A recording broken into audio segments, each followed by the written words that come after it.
بسم اللہ الرحمن الرحیم۔ غم کی خبر خوشی میں بدلنے کی دعا۔ میرے پیارے عزیزو، بعض اوقات آپ پوری اٹینشن کے ساتھ بھی کوئی کام کر رہے ہوتے ہیں، لیکن وہ آپ کی طبیعت کے خلاف ہوتا ہے۔ وہ غم جا نہیں سکتا۔ جیسا کہ صحیح بخاری میں آتا ہے کہ نبی کریم صلی اللہ علیہ وآلہ وسلم کا بیٹا ابراہیم جب فوت ہوا تو آپ کی آنکھوں میں مسلسل آنسو رواں تھے۔ تو صحابہ کرام نے دریافت کیا، یا رسول اللہ، آپ کی آنکھوں میں آنسو؟ تو آپ صلی اللہ علیہ وآلہ وسلم نے فرمایا، اللہ تعالیٰ آنسوؤں پر گرفت نہیں کرتا جب تک کہ کوئی آواز بلند نہ کرے، یعنی زبان کے ذریعے کوئی بات نہ کرے۔ آنسو آنا تو ایک قدرتی چیز ہے۔ نبی کریم صلی اللہ علیہ وآلہ وسلم کے علاوہ کون جانتا تھا کہ موت کا وقت مقرر ہے؟ آپ سے زیادہ کس کو پتہ تھا اِنَّ لِلَّهِ وَإِنَّا إِلَيْهِ راجعون؟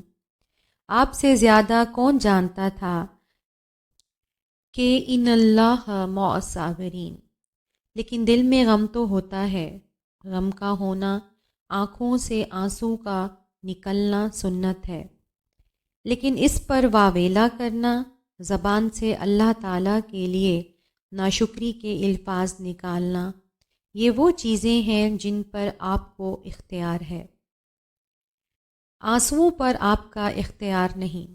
صحیح بخاری میں حدیث ہے کہ نبی کریم صلی اللہ علیہ وآلہ وسلم ایک عورت کے پاس سے گزرے جو ایک قبر کے پاس بیٹھی ہوئی تھی اور اونچی آواز میں واویلا مچا رہی تھی اور رو رہی تھی۔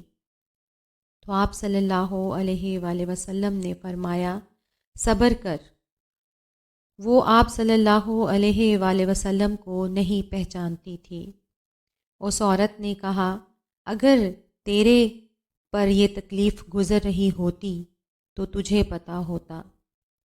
آپ صلی اللہ علیہ وآلہ وسلم نے اس کا کوئی جواب نہیں دیا۔ آپ صلی اللہ علیہ وآلہ وسلم آگے چلے گئے تو صحابہ کرام نے اس عورت کو کہا کہ یہ اللہ کے رسول تھے، تو نے اتنی بدتمیزی کی ہے؟ تو وہ عورت دوڑتی ہوئی آپ صلی اللہ علیہ وآلہ وسلم کے پاس آئی، یا رسول اللہ، مجھ سے غلطی ہو گئی، میں اپنے اس غم پر صبر کر لیتی ہوں۔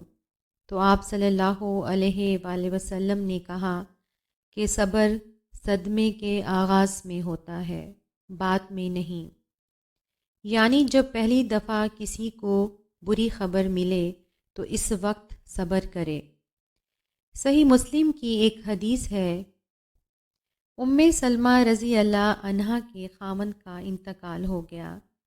ان کو خبر ملی کہ وہ جنگ میں شہید ہو گئے ہیں۔ انہوں نے نبی کریم صلی اللہ علیہ وآلہ وسلم سے ایک دعا سنی ہوئی تھی کہ جو شخص مصیبت اور پریشانی میں اگر اس دعا کو پڑھ لے تو اللہ تعالیٰ اس صدمے کے بدلے اس سے بھی بہتر فرما دے گا، اور وہ دعا یہ ہے، اِنَّ لِلَّهِ وَإِنَّا إِلَيْهِ راجعون، اللہم اجرنی فی مصیبتی واخلف لی خیرا منہا۔ ترجمہ: یقیناً ہم اللہ ہی کی ملکیت ہیں اور اس کی طرف لوٹ کر جانے والے ہیں۔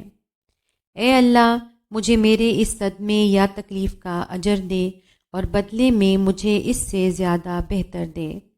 یعنی اگر ہمیں کوئی نقصان پہنچا ہے، ہمارا کوئی عزیز مر گیا ہے یا کوئی مالی نقصان ہوا ہے، تو وہ نقصان یا وہ چیز اللہ کے پاس چلی گئی ہے، تو ہم نے بھی ایک نہ ایک دن اللہ کے پاس چلے جانا ہے۔ کیونکہ بخاری میں حدیث ہے کہ جب بھی کسی پر کوئی مصیبت پہنچتی ہے تو اللہ تعالیٰ اس کے بدلے میں اس کے گناہوں کو معاف کر دیتا ہے، حتیٰ کہ کسی مسلمان کے پاؤں پر کانٹا بھی چبھے، اسے کوئی دکھ، درد یا اندیشہ بھی پہنچے تو اللہ تعالیٰ اس کے بدلے بھی اس کے گناہوں کو معاف کر دیتا ہے۔ اللہ اکبر۔ ام سلمہ رضی اللہ عنہا بار بار دل میں یہ سوچ رہی تھیں کہ میرے خامند جیسا تو خامند کوئی نہیں ہے، اس سے بہتر نعم البدل اللہ تعالیٰ کیا عطا فرما سکتے ہیں۔ لیکن جیسے ہی ام سلمہ رضی اللہ عنہا کی عدت پوری ہوئی تو نبی کریم صلی اللہ علیہ وآلہ وسلم نے رشتے کا پیغام بھیج دیا۔ اس سے اچھا اور کیا نعم البدل ہو سکتا تھا؟ ام سلمہ ام المومنین ہیں، نبی کریم صلی اللہ علیہ وآلہ وسلم کی وہ بیوی جو سب سے آخر میں فوت ہوئیں۔ 64 ہجری میں آپ کی وفات ہوئی اور واقعہ کربلا بھی ان کی زندگی میں ہوا۔